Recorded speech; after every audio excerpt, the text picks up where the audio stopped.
22,000 करोड़ रुपए का लोन हवा में ऐसे ही गायब हो गया और तुम अपने घर पे बैठ के अपने सिविल स्कोर की चिंता कर रहे हो उसको कैसे सुधारें। इनसे मिलो, ये हैं सुभाष चंद्र जी। इनके बारे में बताता हूं आपको। ये जी के फाउंडर हैं, वही जी न्यूज वाला जी।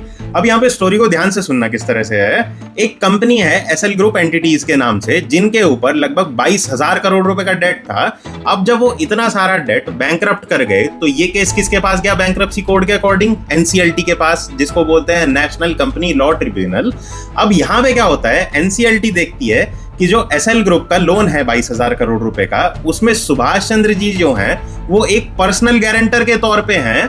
पर्सनल गारंटर मतलब यहाँ पे अगर एसएल ग्रुप अपना लोन डिफॉल्ट कर जाता है तो सुभाष चंद्र जी ने ये कह रखा है कि मैं ये सारा लोन रीपे करूंगा।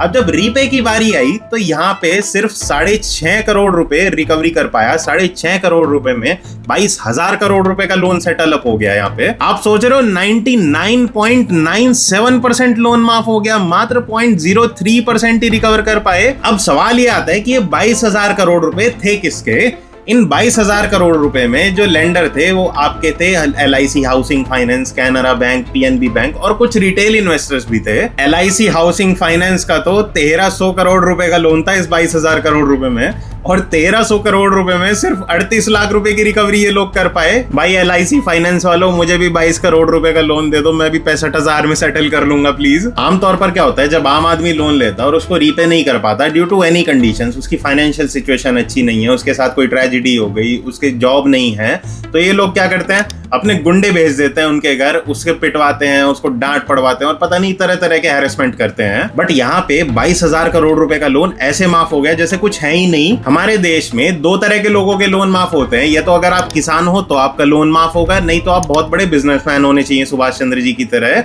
मतलब यहाँ पे किसानों का भी इसलिए किया जाता है लोन माफ क्योंकि वो एक बहुत बड़ा वोट बैंक है सरकार के लिए, और दूसरा बिजनेसमैन से सरकार को पैसा मिलता है। विजय माल्या ने ट्वीट करके कहा कि मेरा तो 6200 करोड़ रुपए का लोन था, उस पे आपने 14,000 करोड़ रुपए वसूल लिए और उसके बाद कोई मीडिया आउटरीच नहीं दे रहे, कोई क्वेश्चन नहीं पूछ रहा, जबकि इस तरह के लोग 22,000 करोड़ रुपए की डेट माफ हो जा रहे हैं लोगों के। आप एक चीज सोचो कि 22,000 करोड़ रुपए का लोन अगर जो स्मॉल एंटरप्राइज होते हैं, छोटे छोटे स्टार्टअप होते हैं, उनके लिए माफ किया गया होता तो इंडिया में कितना बिजनेस फ्लरिश होता।